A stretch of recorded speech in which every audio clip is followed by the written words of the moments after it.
Bom dia, Mauro. Prazer em se encontrar contigo mais uma vez aqui. Alegria grande. Homem, CPI do MEC, escândalo da Petrobras e agora esse predador sexual que é simplesmente o cara que mais esteve nas lives de quinta-feira do Bolsonaro.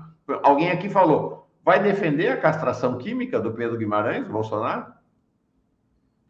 É o governo desmoronando, né, Paulo? Não é uma figura qualquer dentro do governo, né? É o genro do cara da OAS, né? Pedro Guimarães, e trabalhou porque ele queria ser o vice do Bolsonaro. Transformou a Caixa Federal numa espécie de percursoria, inclusive dessas motocicletas. Normalmente, a estrutura dele, né? Esse é aquele que contratou personal trainer, um cargo de alto escalão da Caixa Econômica Federal, e vinham se multiplicando denúncias de toda a ordem. E então essas denúncias de ontem são muito contundentes, né? Não é uma denúncia, são várias denúncias, inclusive com suspeitas de caso de estupro, né?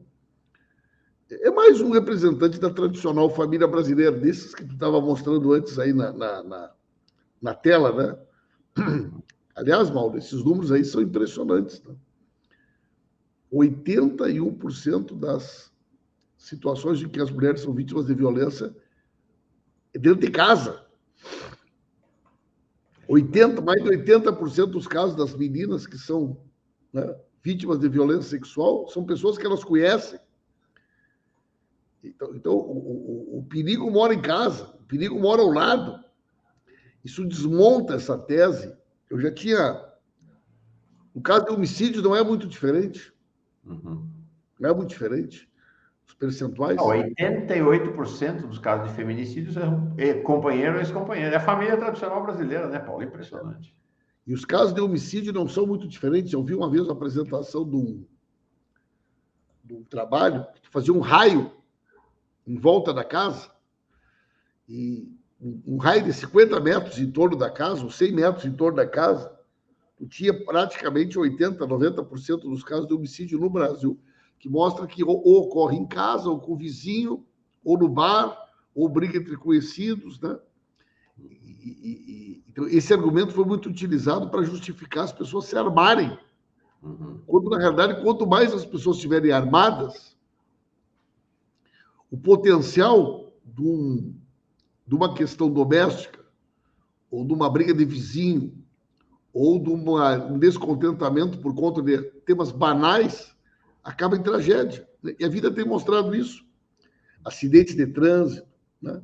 Muitos casos de feminicídio que acabaram em assassinato porque os caras têm arma, né? E aí não é uma questão de bolsonarofobia, né?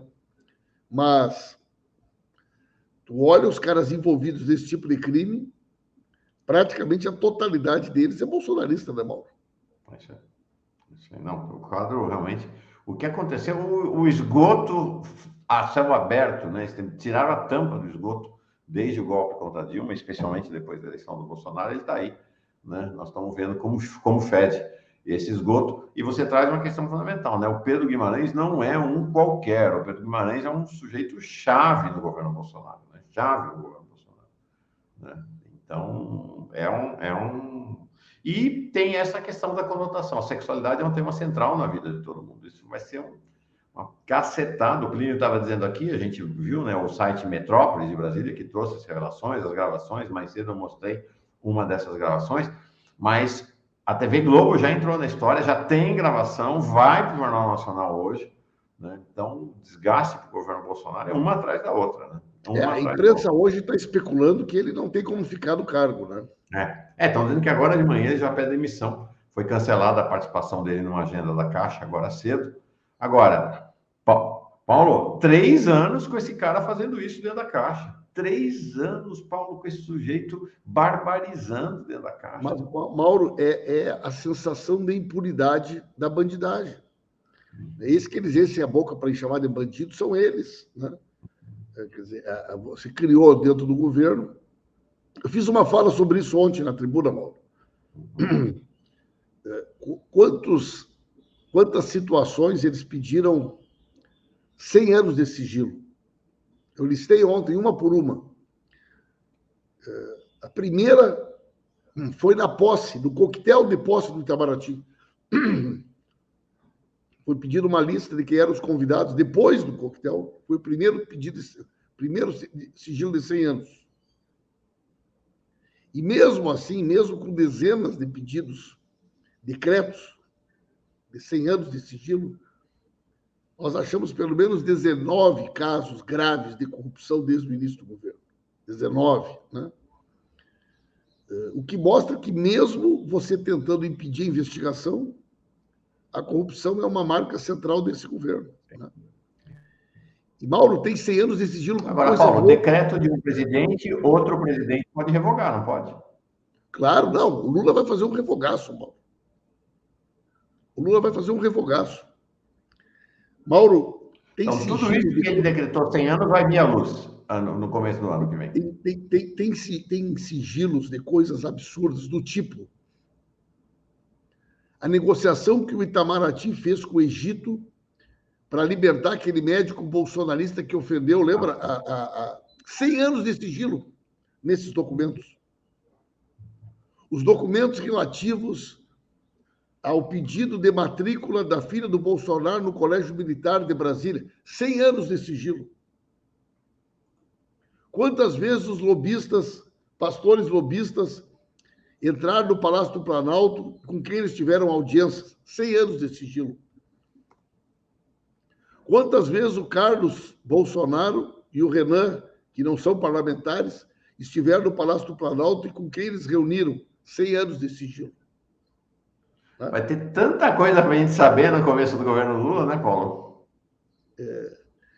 O inquérito administrativo relativo ao PAD do Pazuello, 100 anos de sigilo. Né? Bom, aí vai vacina, aí vai indo, né? Então, assim, eles banalizaram de tal forma que eles subverteram completamente o princípio da transparência do serviço público. Sim. E mesmo assim, você tem uma quantidade de denúncias de corrupção que permite que você diga que esse é um governo, além de mais incompetente, mais corrupto e mais covarde da história do Brasil. Né? Mauro, viu meu vídeo da minha inspeção no Palácio do Planalto? Mostramos aqui, foi um sucesso absurdo. Fiz matéria, foi demais, demais aquele seu vídeo. Vou voltar lá, hein? Vou voltar lá. Vai voltar. Porque mostrou o Palácio do Planalto as moscas, né? Totalmente as moscas. Né? Moscas fascistas, né, por sinal. Sobrevoando sobre aquilo que fede fascista também. Paulo, capaz de rolar uma CPI dos decretos de sigilo no começo do ano que vem, né, na próxima legislatura. O presidente Lula já disse, Mauro, o presidente Lula já disse que vai fazer um revogaço. Perfeito. Tudo agora, isso aí... Por falar em CPI, eu queria discutir sobre a CPI do MEC. Está com 31 assinaturas, 3 a mais. O governo já desistiu de tirar a assinatura. A estratégia agora é de ir para o STF para impedir, com base num argumento que não existe no regimento, né, de que, como tem 2 na frente, não poderia instalar.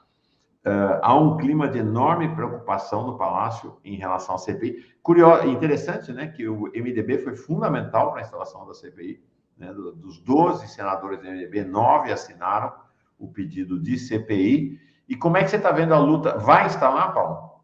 Eu acho que vai, Mauro. Eu acho que vai. Veja que, até falei sobre isso ontem também, o governo Bolsonaro, a campanha do Bolsonaro, entre as frases toscas, né, que ele usava era quem não deve não teme, quem não deve não teme. Né? Ele e os filhos repetiam isso, quem não deve não teme, quem não deve não teme. Assim como a outra bobagem, aquela que ele repetia, né? O salmo que ele repetia, a verdade libertará, a verdade libertará. E a outra era quem não deve não teme. Essas 2 frases, elas eram um mantra no discurso do Bolsonaro. Bueno, antes da posse surgiu o esquema do Queiroz, antes da posse. E eles fizeram o que podiam, o que não podiam, para que o sigilo bancário do Queiroz não fosse quebrado. 5,8 milhões de reais passaram por aquelas contas. dinheiro até da mulher e da mãe do capitão Adriano. Irrigavam contas para pagar as despesas pessoais, inclusive da Michele.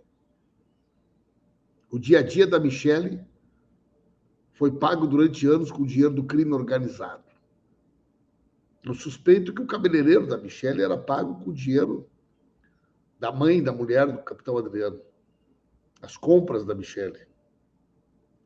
Os boletos dos filhos. Eles nunca permitiram que isso viesse a público.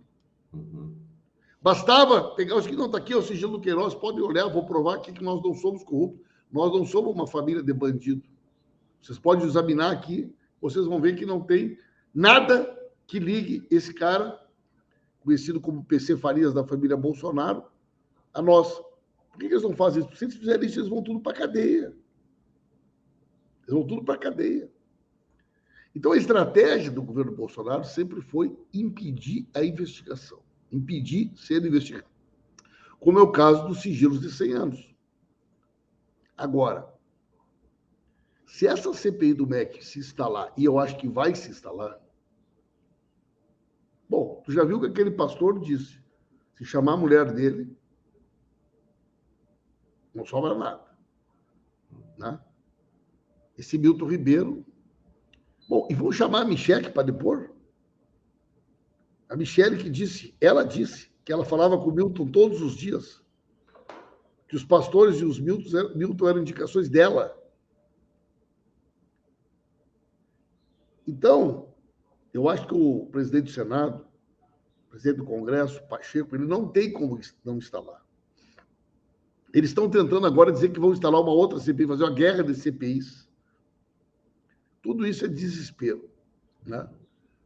Mauro, tem um fato que eu quero chamar a atenção, que é o seguinte. Sexta-feira agora, sexta, dia 1º? Ia te perguntar disso, exatamente. Dia 1º. É o último prazo para pagar a emenda. Todas as emendas que não forem pagas até sexta-feira só podem ser pagas depois da eleição.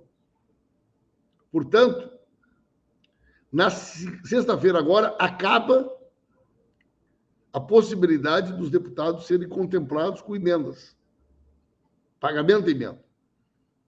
Depois de sexta-feira, agora é só promessa para depois da eleição. Eu acho que vai ter muito parlamentar na segunda-feira mudando de postura. Porque tudo que der para tirar do governo é até sexta-feira agora. Tudo que puder ser pago de emenda extra, orçamento secreto, emenda, tudo que puder ser pago, o prazo acaba sexta-feira. O que não for pago até sexta-feira é só para depois da eleição. E aí, Mauro, para o parlamentar fisiológico que precisa de dinheiro agora, seja porque ele precisa dar uma resposta lá na comunidade dele, ou porque ele tem algum tipo de esquema, promessa para depois da eleição vale tanto quanto uma nota de R$3. Então, eu acho que essa base do bolsonarismo, depois de sexta-feira, nós já vamos começar a perceber uma mudança substancial dessa, entre aspas, lealdade, né? Depois que fechar a torneira, Mauro, eu acho que muita coisa vai mudar depois de segunda-feira. Então, isso que eu ia falar, ia te perguntar exatamente sobre isso. A partir de segunda, haverá uma redução expressiva da base parlamentar do governo Bolsonaro no Congresso Nacional. Porque é isso. Tudo que foi feito até agora, esse fechamento, esse trancamento da Câmara, especialmente, foi obtido com base nas emendas do orçamento secreto para irrigar. É claro que sempre tem ladrão, ok? Mas a questão central é a lógica política, para irrigar as bases eleitorais desses parlamentares para garantir a reeleição deles. Acabou, não tem mais. A motivação para estar ao lado do Bolsonaro acaba nessa sexta-feira, portanto, segunda-feira, Lira e Bolsonaro vão ter problemas na Câmara, não? Eu acho, a minha sensibilidade é nessa direção. Quer dizer, todo parlamentar que estabeleceu uma relação fisiológica com esse governo, ele estabeleceu com um objetivo muito claro, de tentar buscar recursos, cargos, né, dinheiro, que pudesse, de alguma forma, ajudar na sua reeleição. Ou porque ele vai fazer alguma coisa lá na cidade dele, ou porque ele tem algum tipo de esquema com as emendas. Bueno, isso, de certa forma, justificava que ele ficasse neutro, que ele ficasse exposto, porque ele tinha o discurso de que ele está levando alguma coisa para... Bueno, sexta-feira agora fecha a torneira. Bolsonaro não tem o que oferecer. Vai oferecer o quê? Ah, olha, depois da eleição, tu vem aqui. Sim, mas o cara olha para a pesquisa e pensa, mano, mas esse cara não vai se eleger. Eu vou morrer abraçado com o Bolsonaro, vou morrer abraçado com os filhos do Bolsonaro, numa expectativa de que esse cara vai vir me contemplar com uma emenda depois da eleição, quando a chance de eleição desse cara é próxima a zero, e agora com essa CPI do MEC vai ficar pior ainda, e eu vou ter que fazer campanha defendendo o Bolsonaro. Não, vai me desculpe. Bolsonaro, ó, me desculpe, mas não dá mais. Terá impacto, inclusive, sobre a própria CPI do MEC, né? O ânimos contra o governo Bolsonaro muito mais agressivo, e a gente não vai ter, como na CPI da Covid, uma bancada ali para dar a cara a tapa e defender o Bolsonaro. Quem é que vai fazer isso? Quem é que vai fazer isso? Porque é aquela coisa, Mauro. Uma coisa é tu fazer parte de uma bancada que tu tem uma identidade, seja ela política, ideológica, programática. Agora, o governo Bolsonaro é o quê? É para defender os filhos, é para defender a corrupção, é para defender a relação com os pastores, é para não ser investigado do esquema da roubalheira. Quer dizer, por que razão algum parlamentar colocaria o seu pescoço na guilhotina? Para defender o quê?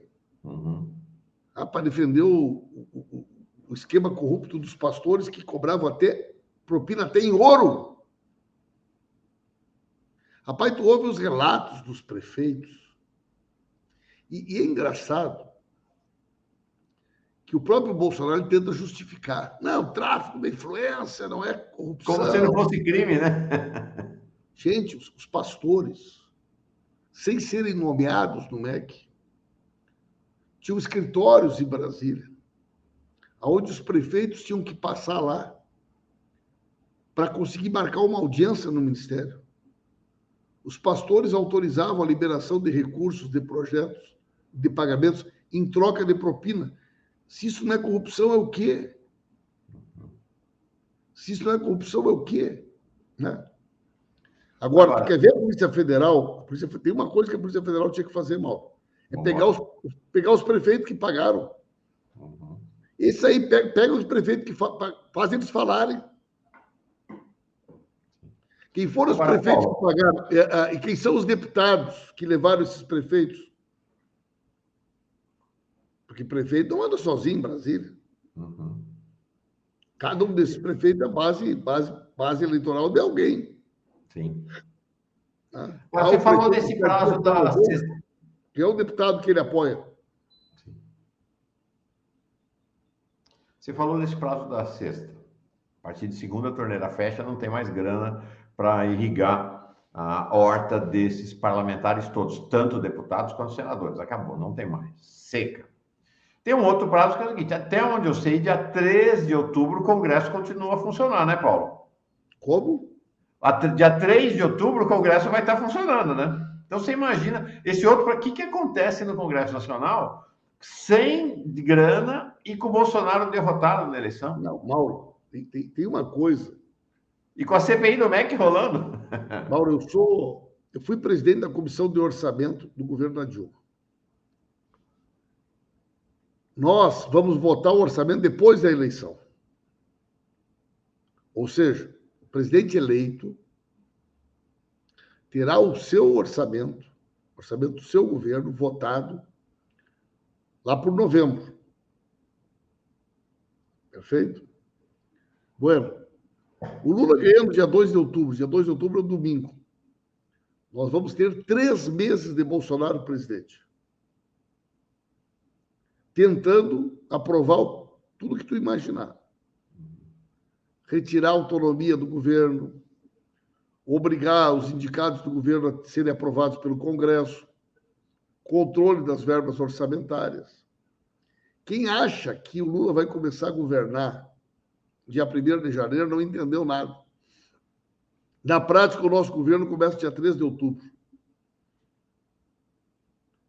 Porque, na realidade, e nós montamos um time pesado no orçamento, Paulo. Ficou eu, o Enio Verri, que é um economista e que é um cara muito bom, foi líder da bancada, o Rui Falcão, nosso sempre presidente do partido, e o senador Fabiano Contarato. Esse é o nosso time na comissão de orçamento, né? E nós teremos uma batalha duríssima, que é garantir que o orçamento seja o orçamento do presidente que ganhar a eleição e não do que perdeu. Porque o presidente que ganha a eleição, ele ganha com um compromisso com o país, um discurso para o país, né? Nós temos que garantir que o orçamento do próximo presidente seja um orçamento eleito na urna, não um orçamento do derrotado, né, Mauro? Então, dia 3 de outubro, esse cenário que você está anunciando para segunda-feira que vem vai ser muito mais agravado com CPI rolando. Ó, vou te falar. Ei, Mauro, tu imagina se o Lula ganhando no primeiro turno e tendo eleição para segundo turno nos governos estaduais. O apoio ao Lula na eleição para o segundo turno, para os governadores, a importância que terá. Não, e vou te falar, Paulo, minha impressão. É claro que não vai dar tempo de aprovar o impeachment, mas você instalar uma comissão de impeachment faltando 3 meses para o fim de mandato, imagina, porque o que vai... me parece que o que a sociedade fará, e nós vamos ver uma imprensa conservadora fazendo jornalismo como nunca, porque... Ele olha para a Bolívia e vê o que aconteceu para golpista. Ele olha para os Estados Unidos e olha o que está acontecendo com o Donald Trump. O Donald Trump vai ser preso, Mauro.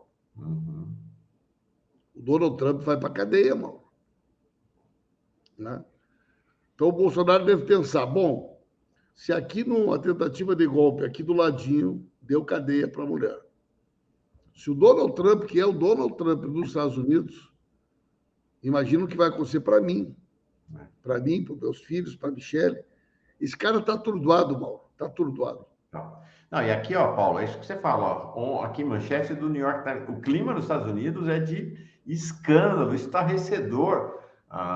Essa mulher que está aqui na foto, que é a Cassidy Hutchinson, ela fez um depoimento ontem demolidor contra o Trump. Ela era assessora do chefe de gabinete do Trump.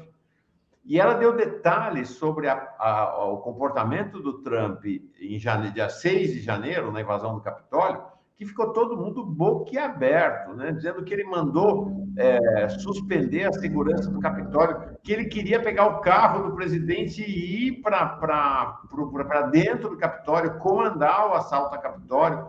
Foi realmente, assim, muito chocante. Me parece que esse cenário que você está falando aí, não sei não. E a Paula até pergunta, Paulo, se o Trump for preso antes do dia 7 de setembro, isso teria impacto na atuação do Bolsonaro? Com certeza, com certeza. Eu já comentei aqui em outras oportunidades, eu acho que a derrota do Trump é um elemento central para entender a derrocada do governo Bolsonaro. Sim. Agora, Paulo, também os Estados Unidos estão estabelecendo um padrão interessante, que é CPI depois do fim do governo. Tá certo? Quer dizer, lá a CPI foi instalada e está funcionando depois que acabou o governo, né? Então, não é CPI para investigar só o governo que está em curso, não. CPI para investigar os crimes do governo que passou. Acho que isso aí dá um sinal para nós aqui, né? Agora, é muito...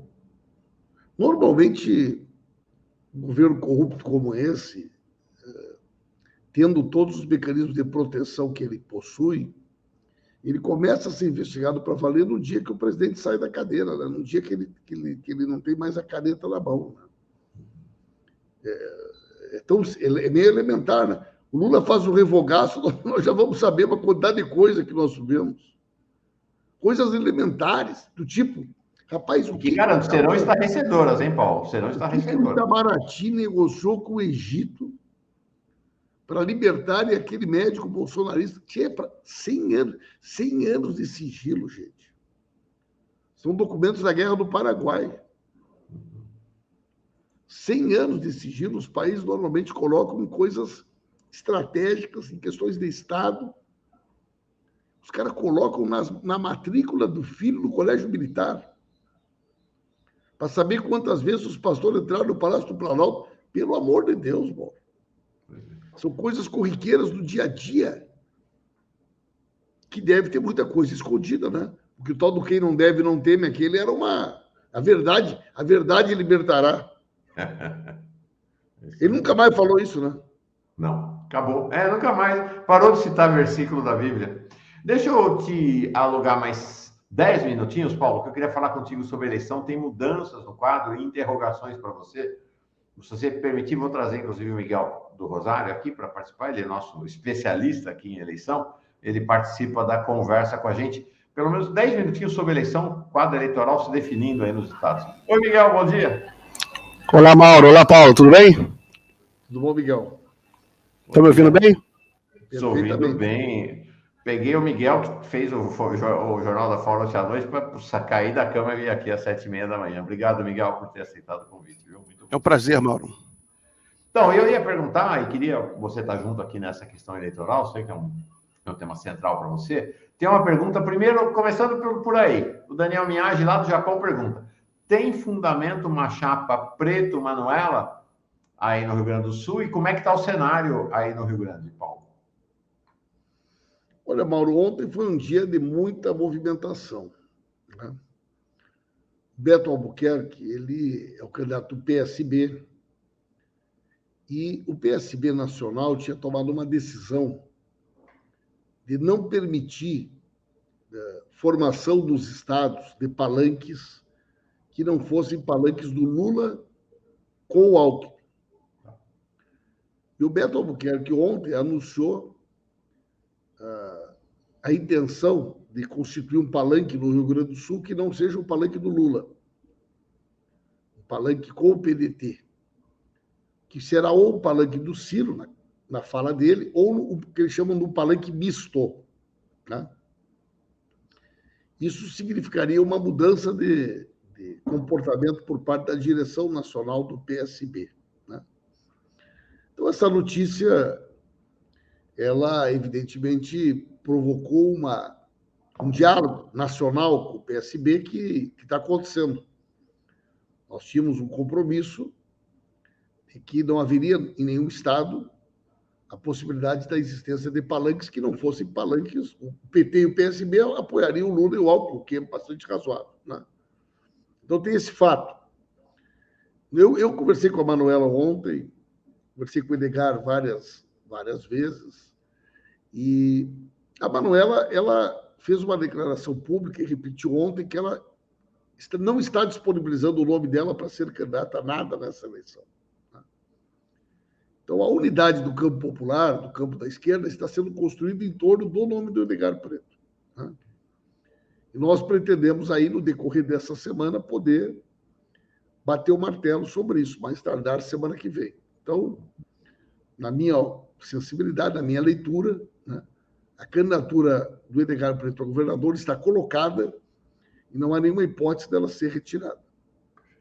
Vou te fazer mais uma pergunta e passo para você, Miguel. Sobre São Paulo, notícia importantíssima ontem de que o Márcio França está abrindo mão da candidatura dele para compor com o Haddad. Qual a relevância disso para São Paulo e nacionalmente, né, Paulo? Mauro, eu já ouvi de algumas pessoas a seguinte palavra: a solução será sistêmica, ou seja, não haverá uma solução individual para cada estado. O PT e o PSB precisam sentar na mesa e resolver. Hoje nós temos Rio Grande do Norte, nós temos Espírito Santo, Rio de Janeiro, São Paulo, Santa Catarina e Rio Grande do Sul.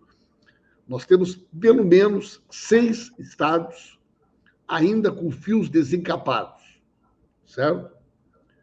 Onde, evidentemente, o principal deles é São Paulo, pela força econômica, pela força política, pelo significado da eleição do Haddad. Eu entendo que, a partir do momento que resolver São Paulo, e na minha leitura, a prioridade para o PSB, Miguel, é o Rio de Janeiro, certo? Resolvendo São Paulo e Rio de Janeiro, resolve o resto. Só que os prazos estão se esgotando. Tinham dado um prazo que era 15 de junho, depois ficou um prazo para final de junho, agora ouviu a declaração do Siqueira que o prazo final seria 10 de julho. Né? Bom, isso está trazendo um prejuízo nos estados, para as candidaturas a governadores, senadores. Agora, eu não acredito numa solução que não seja uma solução global. Né? A palavra que o pessoal tem utilizado é sistêmica. Né? Um processo de pesos e contrapesos, de balanços e compensações. Né? Então, é isso que eu acho que vai acontecer. A política funciona assim. Eu acho que a gente vai ter que sentar na mesa essa semana, mas tardar na semana que vem, e bater o martelo sobre todo esse mapa. Paulo, sobre o Rio de Janeiro, você sabe que o Lula vem ao Rio de Janeiro na semana que vem, né? Já foi noticiado na imprensa que ele vai fazer um comício, vai ser o segundo comício, grande comício do Lula nessa pré-campanha. Ele fez em Natal, agora vai fazer no Rio de Janeiro, vai ser na Cinelândia, vai ser um ato importante.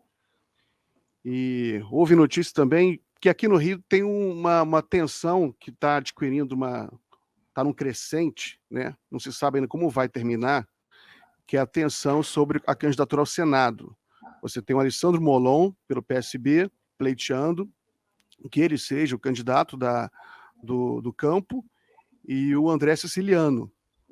Né? Recentemente, até o presidente estadual do PT aqui no Rio, Joãozinho, deu uma declaração um pouco mais forte, disse que pode haver até uma ruptura da aliança com o Freixo aqui. Então, está num crescente. Por outro lado, outras lideranças dizem que isso não vai acontecer, que o PT está fechado com o Freixo, não é possível, mas, enfim, há um desencontro de declarações. E eu queria saber se você tem algum comentário para fazer sobre essa questão, porque só falta isso para definir. Né? O Freixo está com uma candidatura muito forte, agora, inclusive, ele deve trazer o César Maia, né? Ainda não está confirmado, mas todo dia tem notícia disso. Ele quer, inclusive, levar o César Maia para o palanque nesse comício do Lula. O César Maia agora está no PSDB, né? E o Rodrigo Maia deu declarações favoráveis a Marcelo Freixo esses dias agora. Você tem alguma notícia sobre esse imbróglio aqui para o Senado? Não, eu não tenho a solução, eu tenho o mesmo diagnóstico que tu. Né? Assim como para o PT, a solução da questão que envolve o Márcio França é a prioridade na pauta com o PSB, o Rio de Janeiro é a prioridade do PSB. Né? Então, falo isso como jornalista, como cidadão, né? Quer dizer, a política é um processo de compensações. O Márcio França é o segundo colocado nas pesquisas em São Paulo. Né? É um nome forte. Nós temos a chance real de ganhar a eleição em São Paulo. O Alckmin hoje não pode acompanhar as agendas do Lula e do Haddad em São Paulo porque o partido dele tem candidato. Então, é que nem contratar um craque para jogar Libertadores e não pode botar para jogar. Né? Então, todo o esforço para construir a aliança com o Alckmin, ele tem uma leitura de que o principal local onde o Alckmin pode nos ajudar é São Paulo, mas o Alckmin hoje não está podendo ajudar. Bueno, o PSB, nós queremos que retire a candidatura do Márcio França. Muito bem. O Partido dos Trabalhadores e das Trabalhadoras, diante desse gesto do PSB, pretende fazer um gesto aonde? Essa resposta tem que ser dada. Né? Não. Nós queremos que vocês retirem em São Paulo, mas nós não estamos dispostos a negociar nada no Rio de Janeiro, nem no Espírito Santo, nem não sei aonde, nem no céu. Não avança, né? Então, chegou numa hora que é preciso ceder. Agora, se tu perguntar para mim se eu quero que o Rio Grande do Sul seja o estado que vai entrar no pacote, eu vou dizer que não. Claro. Se tu perguntar para o cara do Rio de Janeiro, ele vai dizer que não. Se tu perguntar para o de Santa Catarina, vai dizer que não. Então, por isso que uma situação política como essa, ela precisa ter uma decisão nacional. Ela precisa ter um olhar nacional, porque se for cada estado decidir... Paulo, só uma perguntinha, mas de qualquer forma vai ter que resolver rápido agora, né? Porque você mencionou a data de 10 de julho, a gente já está chegando, já é julho praticamente. Nós estamos Isso vai ter que ir a voto, Mauro. Isso vai ter que ir a voto, Miguel. Nós estamos... Você tenta construir um consenso, você tenta construir um entendimento. Chega uma hora que você não constrói esse entendimento e esse consenso, é preciso que alguém arbitre isso. Na democracia, você arbitra isso com voto, com posições de maioria. Então, tanto de parte do PT como do PSB, nós estamos chegando num momento em que as decisões têm que ser tomadas. E você vai ter daqui a pouquinho o prazo final para as convenções é 5 de agosto. Mas é evidente que não dá para esperar 5 de agosto para ter a solução política. A nossa convenção está marcada para 24 de julho. Pois é. Então é o seguinte, os prazos estão totalmente... Olha, gente, nós já estamos muito atrasados. Estamos muito atrasados. Isso aí envolve equipe de televisão, equipe de publicidade, organização de campanha, planejamento de campanha. Normalmente, essas definições são tomadas com muito mais antecedência. Não, e impacta, inclusive, as candidaturas, por exemplo, a deputado federal. Uma coisa é você sair candidato a deputado federal com o Preto, candidato a governador. Outra coisa é com o Beto Albuquerque, candidato a governador. Muda o cenário, né? Então, empaca tudo, né? Empaca tudo. O Gilberto Cruvinel diz aqui, a Carta Capital afirma que França manterá a candidatura. E aí? Pois é. Por enquanto, veja bem. Vamos só combinar o seguinte. Aqui tem duas figuras aqui muito experientes da política, Miguel do Rosário e Mauro Lopes. Qual é o objetivo? Antes de eu sentar na mesa para negociar, eu vou retirar meus exércitos do tabuleiro? Não, isso eu sei.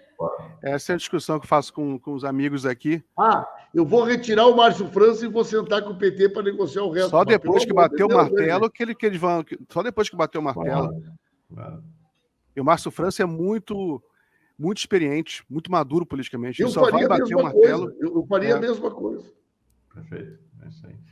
Miguel, alguma questão mais para o Paulo? Não, eu vim preparar para falar da pesquisa aqui. Vamos falar agora. Paulo, uma última questão. Gente, um abração. Peraí, Paulo, uma última questão para você, que eu queria te cumprimentar. Todo mundo dizia que trazer o Alckmin para a chapa ia levar a candidatura do Lula para a direita. Não é que o Alckmin veio para a esquerda, homem? Impressionante o que está acontecendo, não é? Eu sempre defendi o Alckmin. Botando o bonezinho do MST. Impressionante. Um abraço. Valeu, Paulo. Abraço, Até quarta que vem. Parabéns. Abração.